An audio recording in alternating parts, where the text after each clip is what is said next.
The Digging-est Dog. Ooh. By Al Perkins. I was the saddest dog you could ever see. Sad because no one wanted me. The pet shop window was my jail. The sign behind me said, "For sale." I was tied to a bare, hard floor of stone. I could not even dig for a bone. I was living all of my life alone, a dog that no one wanted to own. And then one day at 4:30, Sammy Brown came in the door. Sam took one look at me and cried, "Why are you tied up here inside?"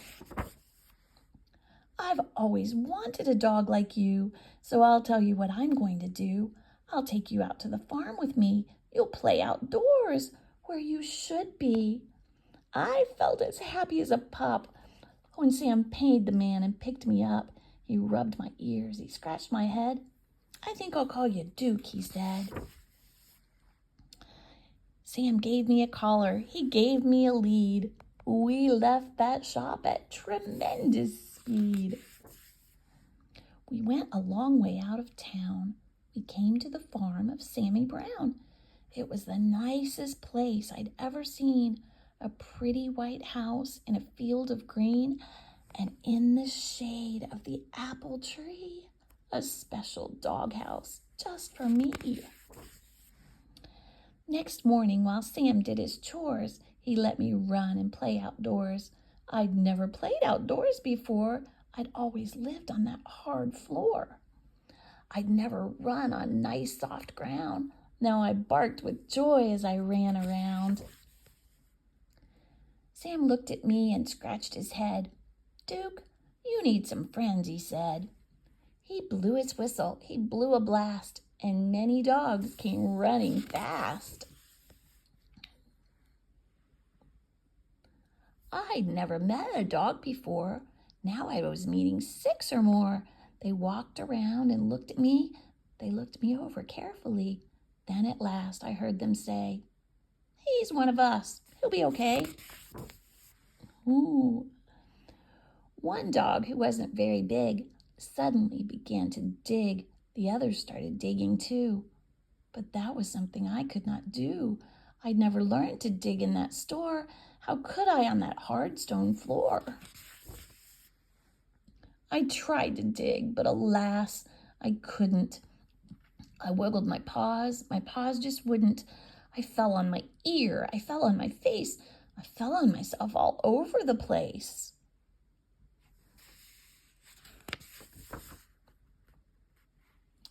The others said, "Duke may be big, but he's no good. He cannot dig." They stuck their noses in the air. They walked away. They left me there. That wasn't very nice. "I'll teach you, Duke," cried Sammy Brown. "I'll show you how to dig deep down." He crouched beside me. With his hand, he dug a hole in a pile of sand. I tried it too, but still I couldn't. I wiggled my paws just wouldn't. I'd never learned to dig in that store. How could I on that hard stone floor? Sammy sighed. I almost cried. My eyes and nose were full of dirt. My paws and claws and elbows hurt. I had a pain across my back. I knew I'd never get the knack. Sam felt sad, and I felt bad. If only I could make him glad. We both knew I'd never get it right. Sam and I couldn't sleep that night.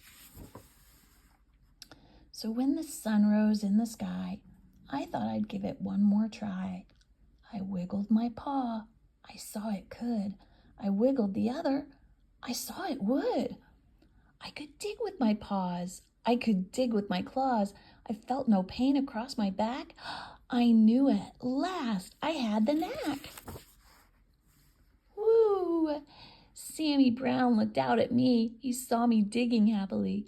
Good for you, Duke, Sammy cried. I knew you'd do it if you tried. So I dug farther, I dug faster, I dug and dug to please my master.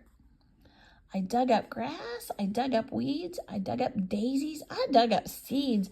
I dug up the fence, I dug up the gates, I dug up the garden of Mrs. Thwaites. Oh dear. I dug up a rooster, I dug up the hens, and I dug up the sheep and the pigs in their pens.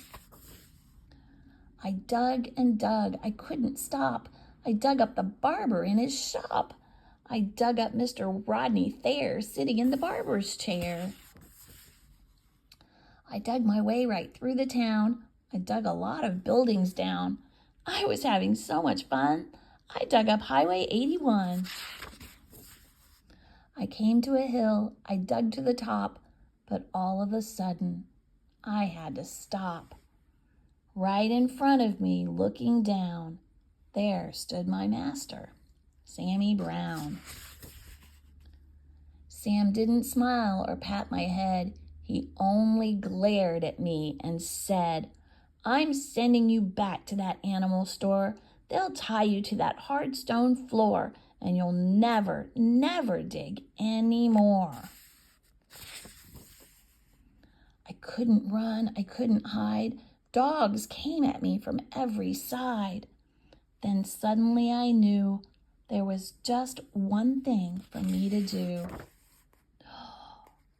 I ran away from Sammy Brown. I dug a hole that went straight down. I left him standing up on top. I dug and dug. I didn't stop.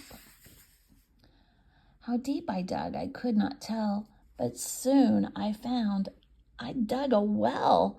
Mud and water up to my chin. What a fix I now was in. I started to sink. I started to yelp. Help, I yelped. Help, help, help, help. I could hear them way above my head. I could hear every word they said. One dog growled, He wrecked our town. This serves him right. Just let him drown. But Sam cried, Duke, you've been bad. You've made me sad instead of glad. But we're not going to let you die. We'll get you out. At least we'll try. Then at last, I heard him shout, Maybe we can pull you out. Slowly, slowly down they came, each dog part of a long dog chain. I reached up, I touched a nose, I felt them lift me by my toes. Slowly, slowly, bit by bit, they dragged me up out of the pit. I thanked the dogs and Sammy Brown, and then I started back toward town. I knew I had to dig once more to fix things up as they were before. That's what I did. I dug back gates. I dug back the garden of Mrs. Thwaites. I dug back the roosters and the hens. I dug back all their pigs and their pens. I dug all day in the summer sun. I dug back Highway 81. I dug back everything in town, everything I'd knocked down. Today when I dig, well, I'm careful now. I'm useful too. Sam lets me plow. He'll never send me back to that store or tie me up on a hard stone floor. My dog friends watch and wonder why they can't dig as well as I.